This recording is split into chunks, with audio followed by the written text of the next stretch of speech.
Baiklah, pada bagian ini saya akan menjelaskan tentang membran sel. Yang pertama yaitu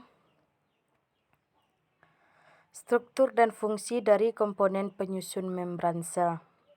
Membran sel adalah bagian yang terluar dari sel. Membran sel disebut juga sebagai plasmalemma. Komponen dari membran sel yang pertama yaitu tersusun atas 2 lapis membran, yang kedua itu protein, yang tadi protein ada juga fosfolipid. Fosfolipid ini merupakan molekul amfitik yang memiliki daerah hidrofobik dan hidrofobik. Ada juga yaitu olisakarida dan glikolipid. Sifat membran sel terdiri dari semi permeabel dan selektif permeabel.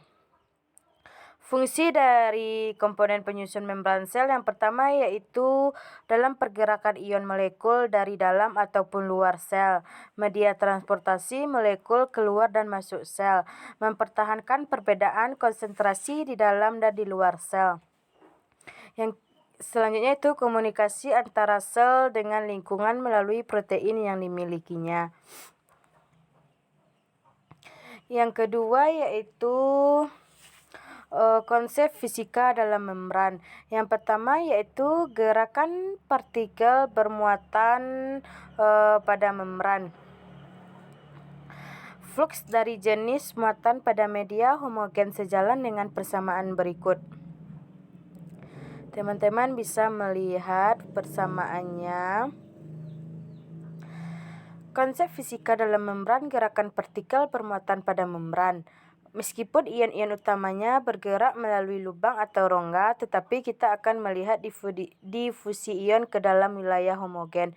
Untuk mengetahui bagaimana respon flux ion terhadap konsentrasi larutan dan terhadap potensial listrik yang ada pada membran. Yang kedua yaitu di mana E adalah medan listrik yang dinyatakan dengan E sama dengan min delta F, dengan F adalah energi potensial listrik, mobilitas, dan Q muatan ion. Persamaannya sebelah kanan adalah hukum distribusi Fick dengan persamaan kedua adalah bentuk hukum Ohm untuk gerakan pembawa muatan pada medium yang kental. Koefisien difusi untuk ion jenis bisa dihubungkan dengan mobilitasnya dengan menggunakan hubungan Stokes-Einstein. Yang kedua yaitu membran dengan gaya dorong tekanan. Mikrofiltrasi atau disebut juga dengan MF mengacu pada proses filtrasi yang menggunakan membran berpori untuk memisahkan partikel tersuspensi dengan diameter antara 0,01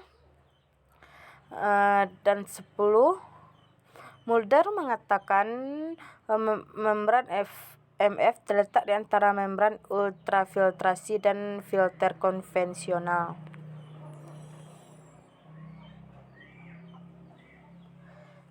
Selanjutnya yaitu transport aktif pada membran.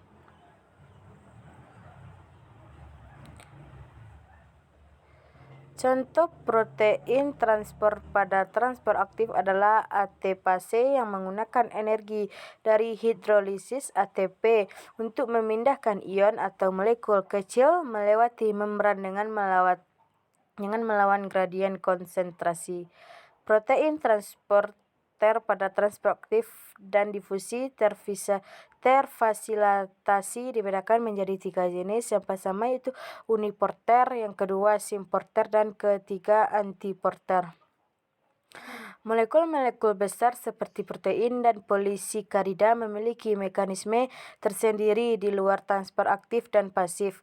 Ukurannya yang besar membuat sel harus melewatkan molekul-molekul tersebut dengan cara pengemasan dalam vesikel. Pengeluaran dan pemasukan molekul melalui vesikel membutuhkan energi seperti halnya pada transport aktif yang dinamakan eksositasis dan endositasis. Yang keempat yaitu difusi pada membran. Yang pertama yaitu difusi sederhana. Pada difusi sederhana ini, molekul bergerak searah dengan gradien konsentrasi secara langsung tanpa memerlukan protein pembawa.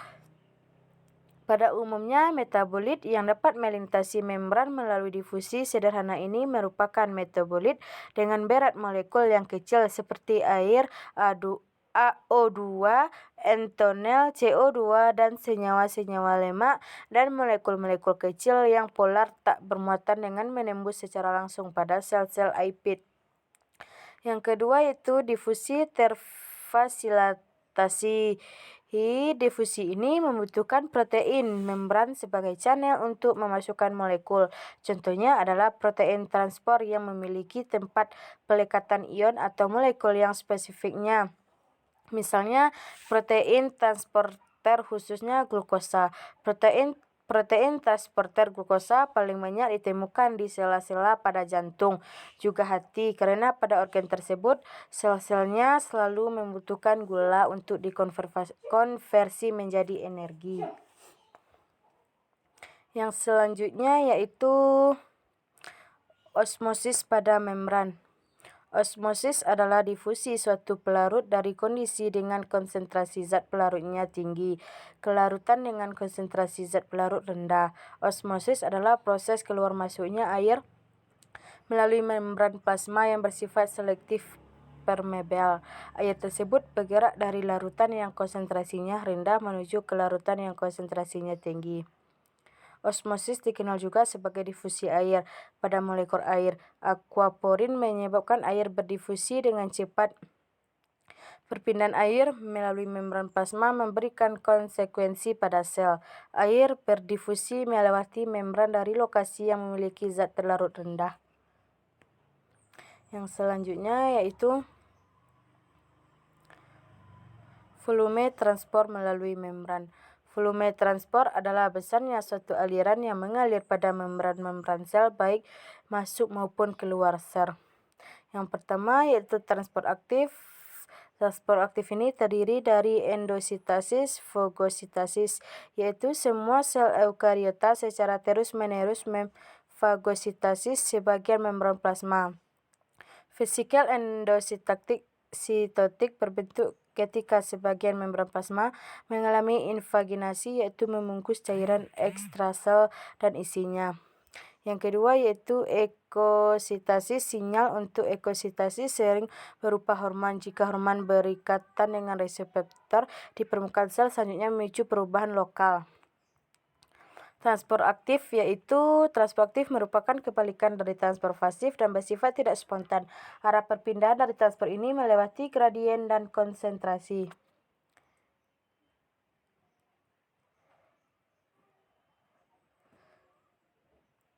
Selanjutnya itu transport pada darah. Transport aktifnya proses transportasi zat yang membutuhkan energi. Selain itu juga membutuhkan bantuan dari karir protein dari saluran protein.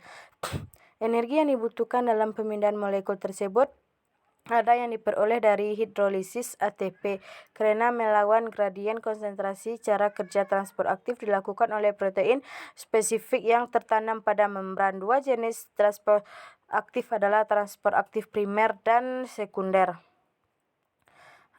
Transport pasif berdasarkan pada ukuran, muatan, dan kelarutan yang rendah dalam fosfolipid.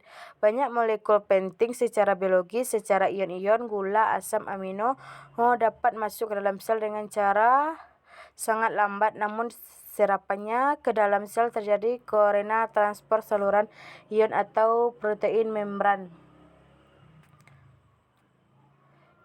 Selanjutnya yaitu prinsip kerja tekanan osmotik pada teknologi. Yang pertama yaitu untuk kadar garam dengan waktu perendaman singkat 5 menit dan konsentrasi larutan perendam asam asetat 15% sudah memenuhi standar SNI 4277.1996 yaitu minimal 2%, di mana dalam hal ini proses perendaman telur dengan menggunakan asam asetat berfungsi membuka pori cangkang.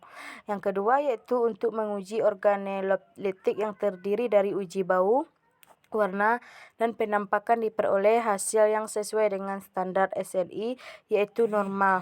Data ini diperoleh dari uji organoleptik berdasarkan data uji akseptabilitas. Yang ketiga yaitu membran pressure retarded osmosis. Kunci utama pada pembangkit listrik tenaga tekanan osmotik adalah membran yang digunakan untuk menghasilkan pressure retarded osmosis. Yang keempat yaitu perform pressure retarded osmosis dapat ditingkatkan dengan mengembangkan membran yang punya nilai koefisien permeabilitas air. Hanya sekian yang dapat saya sampaikan tentang membran sel. Wassalamualaikum warahmatullahi wabarakatuh.